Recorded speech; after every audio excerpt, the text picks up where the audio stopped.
Hello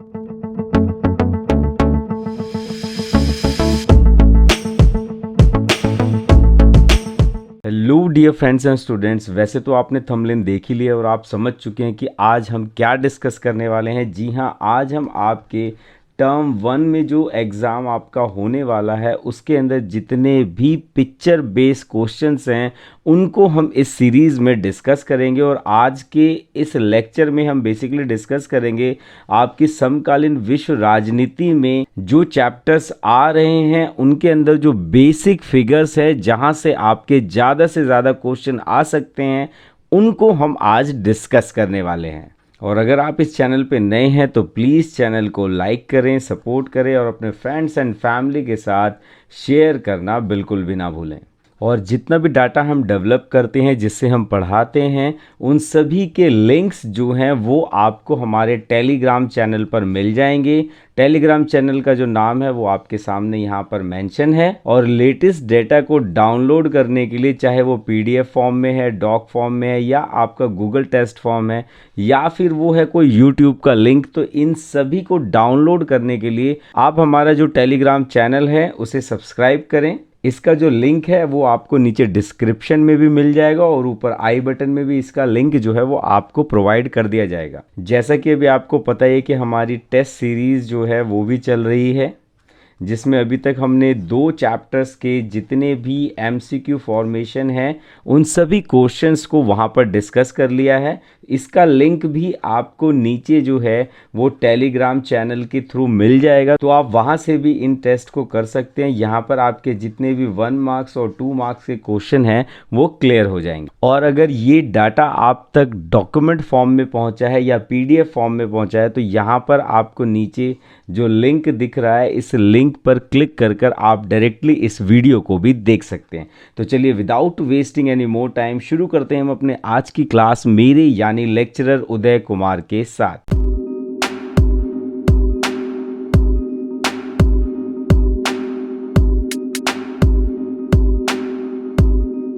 तो students, आज के सेशन में हम बेसिकली जो डिस्कस करने वाले हैं वो है आपका पिक्चर बेस्ड क्वेश्चन को। और सबसे पहले हम डिस्कस करेंगे आपके न्यू सिलेबस के अकॉर्डिंग जो फर्स्ट चैप्टर है जिसका नाम है दो ध्रुवीयता का अंत उसे। और यहाँ पर हम जितने भी क्वेश्चन डिस्कस करेंगे स्टूडेंट्स वो आपके न्यूली सिलेबस के अकॉर्डिंग, यानी कि 2022-23 में जो आपका न्यू सिलेबस इंक्लूड हुआ है उसके अकॉर्डिंग हम ये सारा के सारा जो क्वेश्चन है उसे डिस्कस करने वाले। तो चलिए क्विकली चलते हैं हमारे फर्स्ट क्वेश्चन की तरफ जो कि आपके फर्स्ट चैप्टर से है। और अगर आप देखेंगे इसे तो आपके कवर पेज पर ही आपको ये जो 2 फिगर्स हैं, फिगर नंबर 1 और फिगर नंबर 2 आपको देखने को मिलेगी। तो चलिए यहाँ पर हम पहले इसकी कुछ बेसिक इन्फॉर्मेशन जो है उसको डिस्कस कर लें ताकि आप क्वेश्चन आंसर सेक्शन में अच्छा परफॉर्मेंस दे पाएँ। तो यहाँ पर जो फर्स्ट फिगर है इसमें आप देखेंगे कि कुछ लोग जो हैं एक दीवार के अंदर छेद कर रहे हैं। और दूसरी फिगर का जो बेस है उसके अंदर आप देखेंगे कि ये जो दीवार है ये जो है ये पूरी है। तो चलिए अब इस दीवार के बारे में बात करें कि ये कौन सी दीवार है। तो आपके इस फर्स्ट चैप्टर की जो शुरुआत है वो इसी दीवार से होती है और इसका नाम क्या है, बर्लिन की दीवार।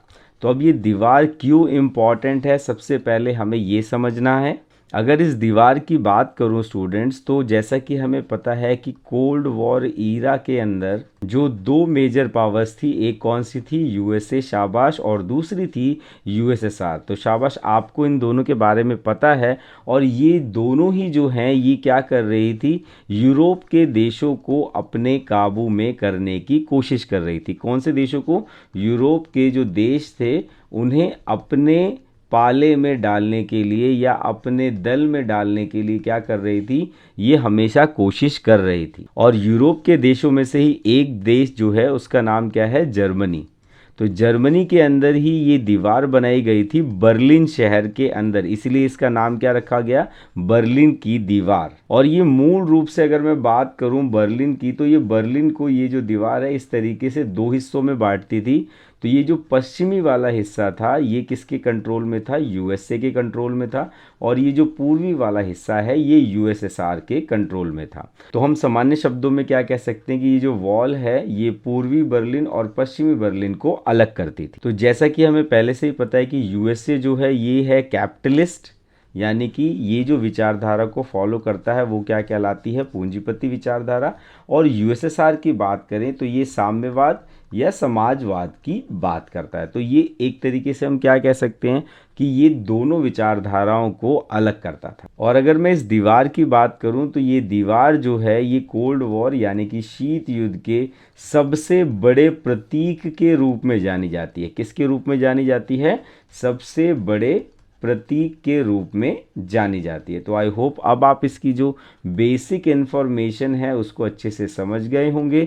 तो चलिए इसी के साथ चलते हैं अब क्वेश्चन आंसर सेशन की तरफ। तो यहाँ पर जो सबसे पहला क्वेश्चन आपका बनता है वो बनता है कि उपरोक्त चित्र में किस दीवार को दर्शाया गया है।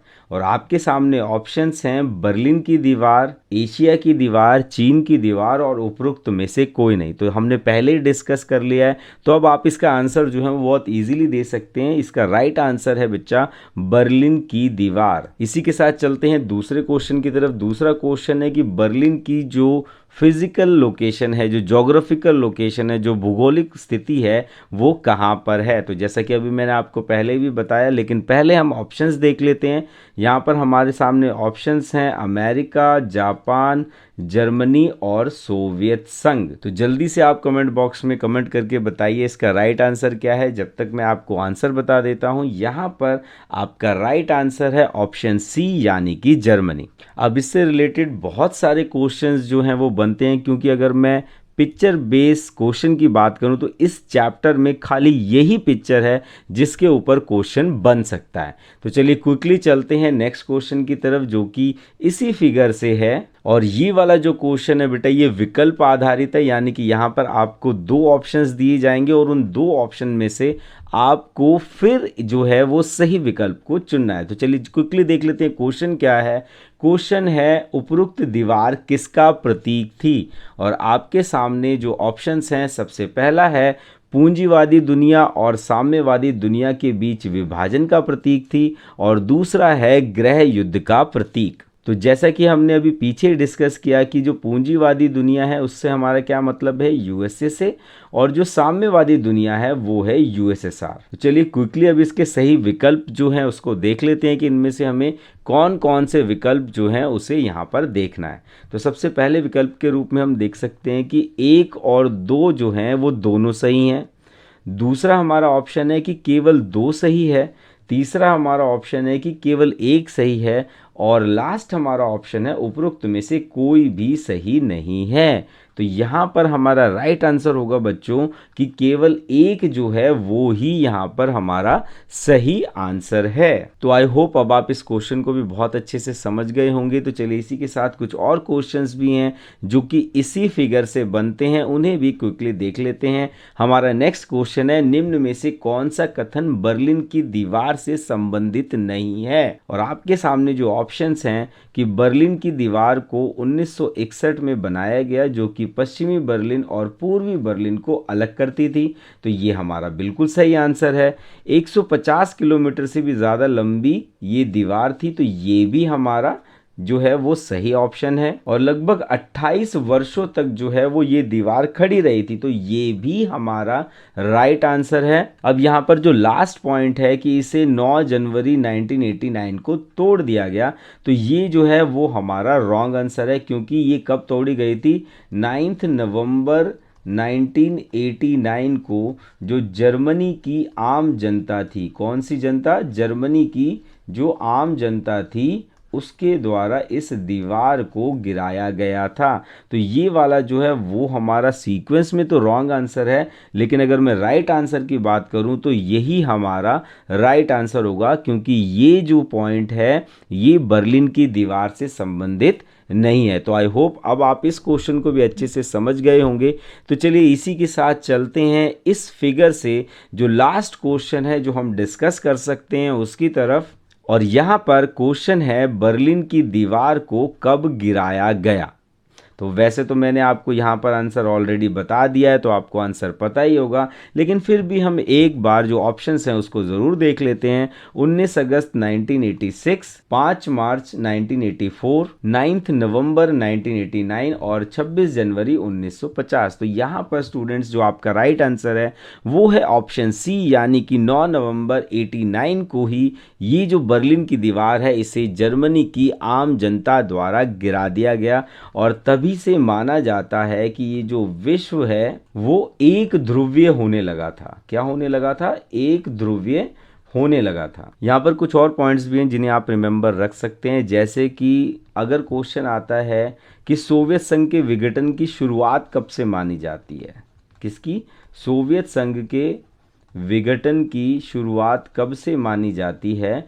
तो आप क्या लिख सकते हैं? 9 नवंबर 1989 जब वॉल ऑफ बर्लिन को तोड़ा गया तब से ही हम मान सकते हैं कि जो सोवियत संघ है उसके विघटन की शुरुआत हो गई थी। और सोवियत संघ जो है वो 25 दिसंबर 1991 में पूरे तरीके से कोलैप्स हो गया था। यानी कि जब दुनिया क्रिसमस डे मना रही थी 1991 में, तो सोवियत संघ के जो 15 गणराज्य हैं वो उससे अलग हो गए थे। यहाँ से आपका एक और इम्पॉर्टेंट क्वेश्चन है जो बनता है, वो एमसीक्यू फॉर्मेशन में नहीं बनता है, लेकिन अगर हम बर्लिन की दीवार की बात कर रहे हैं तो वहां पर आप इस क्वेश्चन को इंक्लूड कर सकते हैं। जैसा कि हमने पहले कहा था कि जो बर्लिन की दीवार है वो पूंजीवादी दुनिया और साम्यवादी दुनिया के विभाजन का एक बहुत बड़ा प्रतीक थी, और अगर मैं कहूँ कि शीत युद्ध यानी कि कोल्ड वॉर का सबसे बड़ा प्रतीक थी। अगर इसके अगेंस्ट क्वेश्चन की बात करें तो ये क्वेश्चन आता है कि बर्लिन की दीवार का गिरना किसका प्रतीक था। तो सबसे पहले हम क्या देख सकते हैं कि बर्लिन के एकीकरण का प्रतीक था। तो that's all for this chapter. इस चैप्टर में अगर पिक्चर बेस्ड क्वेश्चन आ रहा है तो वो इसी से आएगा, और इसके अलावा जो है और कोई क्वेश्चन यहाँ पर नहीं बनता है। तो चलिए इसी के साथ चलते हैं हम अपने अगले चैप्टर की तरफ, जो है आपका चैप्टर नंबर 2, और इस चैप्टर का नाम बदलकर अब क्या रख दिया गया है? शक्ति के नए केंद्र। तो यहाँ पर आप चैप्टर के स्टार्टिंग में देखेंगे कि 2 फिगर्स जो है वो यहाँ पर भी है, फिगर नंबर 1, फिगर नंबर 2, जिसे हम अंदर और डिटेल में पढ़ेंगे। कुछ बेसिक और इम्पॉर्टेंट बातें जो हैं वो आप यहाँ पर देख सकते हैं इस फिगर में, कि 1978 में देंग शोपिंग के द्वारा ओपन डोर पॉलिसी यानी कि मुक्त द्वार की जो पॉलिसी है वो चलाई गई। तो चलिए क्विकली चलते हैं इस चैप्टर की तरफ। यहाँ पर हम देखेंगे जो सबसे पहला क्वेश्चन है वो किसको है? एक ध्वज को लेकर है, एक झंडे को लेकर है, जो सबसे ज़्यादा रिपीटेबल क्वेश्चन है। तो यहाँ पर सबसे पहला क्वेश्चन क्या बनता है कि निम्न ध्वज का संबंध जो है वो किस संघ से है? तो यहाँ पर आपके सामने जो ऑप्शंस हैं वो है आसियान, यूरोपीय संघ, चीन संघ और सोवियत संघ। तो चीन संघ तो कुछ है ही नहीं, तो ये ऑप्शन जो है वो आपका पहले ही कट जाता है। और यहाँ पर आपका राइट ऑप्शन जो है वो क्या है? आसियान। ये जो ध्वज है, ये जो झंडा है, ये किसके बारे में दर्शा रहा है? आसियान के बारे में दर्शा रहा है। और ये जो आसियान का लेक्चर है ये आप मेरे यूट्यूब चैनल पर ऑलरेडी देख चुके हैं। तो आसियान के अगर मैं बात करूं तो जो संस्थापक सदस्य देश थे वो क्या थे? 5 थे, और वर्तमान में इनकी संख्या बढ़कर कितनी हो गई है? 10। अगर आप इसे और डिटेल में समझना चाहते हैं तो आप मेरे चैनल पर इस वीडियो का जो लिंक है वो आपको नीचे डिस्क्रिप्शन पर और ऊपर आई बटन दोनों पर मिल जाएगा, वहाँ से भी आप इसे देख सकते हैं।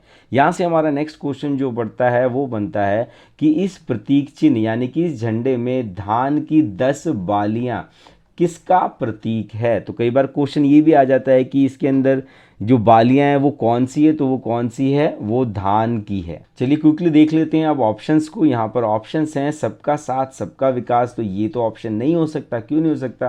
क्योंकि ये तो भारत में जो नरेंद्र मोदी जी हैं उनका नारा है। तो यहाँ पर हमारा पहला ऑप्शन वैसे ही कट जाता है। किसानों की दशा के बारे में बताती है। हमारा नेक्स्ट ऑप्शन है कि दक्षिण पूर्व एशिया के 10 देशों को इंगित करती है, और उपरोक्त में से कोई नहीं। तो यहाँ पर देखिए आपको सबसे पहले क्वेश्चंस की फॉर्मेशन को समझना होगा कि जब हम आसियान की बात कर रहे हैं और वहाँ पर 10 मेंबर्स जो हैं वो इस संगठन में है, तो यहाँ पर हमारा राइट ऑप्शन क्या होना चाहिए? शाबाश, आपने बिल्कुल सही समझा। दक्षिण पूर्व एशिया के 10 देशों को ये जो चिन्ह है वो इंगित करता है। चलिए इसी के साथ चलते हैं नेक्स्ट क्वेश्चन की तरफ। इस प्रतीक चिन्ह में जो वृत्त है, जो गोलाकार वृत्त है, वह किसका प्रतीक है? तो यहाँ पर आपके सामने ऑप्शन है सभ्यता का, संस्कृति का, आसियान की एकता का, आपसी मेल जोल का। और यहाँ पर जो आपका राइट ऑप्शन है बेटा वो है आसियान की एकता को ये जो वृत्त है वो दिखाता है। नेक्स्ट जो हमारा क्वेश्चन है वो भी एक ध्वज से ही है और ये क्वेश्चन जो है ये भी बहुत रिपीटेबली बार बार पूछे जाने वाला क्वेश्चन है। तो चलिए जल्दी से क्वेश्चन को देख लेते हैं। निम्न ध्वज का संबंध किस संघ से है? तो यहाँ पर आपके सामने ऑप्शंस हैं अमेरिका, रूस, यूरोपीय संघ और सोवियत संघ। और यहाँ पर आपका जो राइट आंसर है वो है स्टूडेंट यूरोपीय संघ। ये किसका झंडा है? तो ये यूरोपीय संघ का झंडा है। और अगर मैं बात करूँ इसमें स्टार्स की तो आप ध्यान रखेंगे इसके अंदर कितने स्टार्स हैं, 12 स्टार्स हैं। 1 2 3 4 5 6 7 8 9 10 11 और 12, ये जो 12 स्टार्स हैं इनका कलर क्या है? ये गोल्डन कलर के हैं। तो चलिए इसी के साथ नेक्स्ट क्वेश्चन की तरफ चलते हैं कि सोने के रंग के सितारों का वृत्त जो है वो क्या क्या दर्शाता है? और आपके सामने ऑप्शंस हैं पूर्णता को दर्शाता है, समग्रता को दर्शाता है, एकता का प्रतीक है या फिर उपरोक्त सभी। तो यहाँ पर आपका राइट आंसर है उपरोक्त सभी, यानी कि जितने भी पॉइंट हमने ऊपर देखे, चाहे वो पूर्णता की बात है, समग्रता की बात है या एकता की बात है, ये जो 12 सितारे हैं इसको प्रदर्शित करते हैं। तो चलिए इसी के साथ चलते हैं नेक्स्ट क्वेश्चन की तरफ जो है यूरोपीय संघ की स्थापना से रिलेटेड, यानी कि यूरोपीय संघ की जो स्थापना है वो किस वर्ष होती है? और यहाँ पर आपके सामने ऑप्शंस हैं 1950, 1948, 1952 और 1992। तो यहाँ पर स्टूडेंट जो हमारा राइट आंसर है वो है 1992, यानी कि 1992 में यूरोपीय संघ जो है उसकी स्थापना होती है। तो चलिए जल्दी से चलते हैं नेक्स्ट पिक्चर की तरफ जो कि रिलेटेड है एक साइकिल से। तो यहाँ पर ये जो साइकिल का आप अगला पार्ट देख रहे हैं ये किसको दर्शाता है? ये साम्यवादी विचारधारा को दर्शाता है। दूसरी तरफ अगर मैं ये डॉलर की बात करूं तो ये किसकी बात करता है? ये पूंजीपति व्यवस्था जो है, जो पूंजीवादी व्यवस्था है उसको दर्शाता है। तो बेसिक नॉलेज अब आपके पास है। तो चलिए जल्दी से क्वेश्चन देख लेते हैं। यहाँ पर हमारा पहला क्वेश्चन है साइकिल के दोनों पहिए क्या दर्शा रहे हैं या उनका क्या अर्थ है? और आपके सामने ऑप्शन है साम्यवादी और पूंजीवादी व्यवस्था को, उदारवादी और पूंजीवादी व्यवस्था को, लोकतंत्र और पूंजीवादी व्यवस्था को, या फिर उपरोक्त में से कोई नहीं। और यहाँ पर जो आपका राइट आंसर है बेटा वो है आपका ए, यानी कि साम्यवादी और पूंजीवादी व्यवस्था को ये जो साइकिल के दो पहिए हैं ये दर्शा रहे हैं। अगला क्वेश्चन यह है कि यह कार्टून किस देश से संबंधित है? तो अगर आपके पास प्री नॉलेज है तो आप इस क्वेश्चन का आंसर बहुत आसानी से दे देंगे, लेकिन हम यहाँ पर ऑप्शंस को जरूर देखेंगे। लोकतांत्रिक अमेरिका का, सोवियत संघ का, साम्यवादी चीन का और उपरोक्त में से कोई नहीं। तो ये जो साइकिल है ये किसकी बात कर रही है? ये साम्यवादी चीन की बात कर रही है, इसीलिए आपका राइट आंसर भी क्या होगा? साम्यवादी चीन ही होगा। तो क्विकली चलते हैं नेक्स्ट क्वेश्चन की तरफ। निम्न कार्टून में क्या संदेश दिया गया है? और आपके सामने जो ऑप्शंस हैं डॉलर के बढ़ते प्रभाव को दर्शाया गया है, पूंजीवाद के बढ़ते प्रभाव को दर्शाया गया है, साम्यवादी चीन में हुई आर्थिक परिवर्तन को दर्शाया गया है, या फिर उपरोक्त सभी। और यहाँ पर स्टूडेंट जो आपका राइट आंसर है वो है साम्यवादी चीन में जो इकोनॉमिक डेवलपमेंट हुआ है, ओपन डोर पॉलिसी के बाद जो डेवलपमेंट हुआ है उसको ये जो साइकिल है वो दर्शाती है। यहाँ से हमारा लास्ट क्वेश्चन रहेगा साइकिल का प्रथम पहिए में मौजूद हथौड़ा और दराती किसका प्रतीक है? और आपके सामने जो ऑप्शंस रहेंगे वो है पूंजीवादी की निशानी, उदारवाद की निशानी, लोकतंत्र की निशानी या फिर साम्यवाद की निशानी। और यहाँ पर बेटा जो आपका राइट आंसर हम ऑलरेडी डिस्कस कर चुके हैं वो है साम्यवाद की जो निशानी है वो पहला पहिया दर्शाता है। तो आई होप अब आप इस साइकिल से रिलेटेड जो क्वेश्चंस हैं उसको अच्छे से कर पाएंगी, लेकिन अभी भी इसके दो क्वेश्चन और हैं जो हम एग्जाम के पॉइंट ऑफ व्यू से समझ सकते हैं। यहाँ पर जो नेक्स्ट क्वेश्चन है, जैसा कि हमने पहले क्वेश्चन में जो पहला पहिया है उसको डिस्कस किया, तो यहाँ पर अब हमारा नेक्स्ट क्वेश्चन क्या होगा? जो दूसरा पहिया है वो मौजूदा डॉलर किस प्रकार का प्रतीक है? और आपके सामने ऑप्शन है पूंजीवाद की निशानी है, उदारवाद की निशानी है, लोकतंत्र की निशानी है या साम्यवाद की निशानी है। तो पहला पहिया तो था साम्यवाद का, तो ये तो आंसर हो नहीं सकता। तो यहाँ पर आपका राइट आंसर है कैपिटलिज्म की निशानी है, यानी कि पूंजीवाद की निशानी है। और यहाँ से हमारा जो लास्ट क्वेश्चन बनेगा वो बनेगा वर्तमान में चीन में कौन सी जो अर्थव्यवस्था है वो मौजूद है। और आपके सामने ऑप्शंस हैं पूंजीवादी, साम्यवादी, ए और बी दोनों या उपरोक्त में से कोई नहीं। यहाँ पर आपका राइट आंसर है बेटा ए और बी जो है दोनों तरीके की जो व्यवस्थाएं हैं उन्हें वर्तमान में चीन में देखा जा सकता है। तो चलिए इसी के साथ चलते हैं हमारे नेक्स्ट क्वेश्चन की तरफ, जो कि इसी चैप्टर से है। और यहाँ पर आप देखेंगे कि माओ की जो लाल डायरी है उससे रिलेटेड ये जो है सवाल यहाँ पर आपके सामने आने वाले हैं। तो यहाँ पर जो पहला क्वेश्चन है कि यह कार्टून किस देश से संबंधित है, तो आप चेहरा देखकर ही बता सकते हैं कि किस देश से संबंधित है। ऑप्शन दिखाने की ज़रूरत नहीं है, लेकिन प्रोसीजर को फॉलो करते हैं। आपके सामने ऑप्शंस हैं अमेरिका, रूस, चीन और उपरोक्त में से कोई नहीं। और यहाँ पर जो बेटा आपका राइट आंसर है वो क्या है, चीन। अगला हमारा क्वेश्चन है कि इस देश की आर्थिक नीतियों में तब से अब तक आए किन्हीं दो सार्वजनिक क्षेत्रों में परिवर्तन को पहचानिए। और आपके सामने जो ऑप्शंस हैं खुले द्वार की नीति, दूसरा ऑप्शन है विदेश व्यापार में उल्लेखनीय वृद्धि की, तीसरा है ए और बी दोनों और उपरोक्त में से कोई नहीं। तो देखिए बेटा इस तरीके के जो क्वेश्चन होते हैं उस क्वेश्चन में ही आपको आंसर जो है वो देखने को मिल जाएगा। तो यहाँ पर कह रहा है कि किन्हीं दो सार्वजनिक क्षेत्रों में परिवर्तन को बताइए, और आपके सामने ऑप्शन भी कितने हैं, दो ही हैं। तो यहाँ पर आपका राइट आंसर क्या होगा, ऑप्शन सी होगा, यानी कि ए और बी जो हैं वो दोनों ही सही हैं। अगले क्वेश्चन के रूप में हम देख सकते हैं कि चीन ने डैश के बाद पश्चिम के साथ व्यापारिक संबंध बनाए। तो ये डैश का मतलब क्या है, ऑप्शन देख लेते हैं।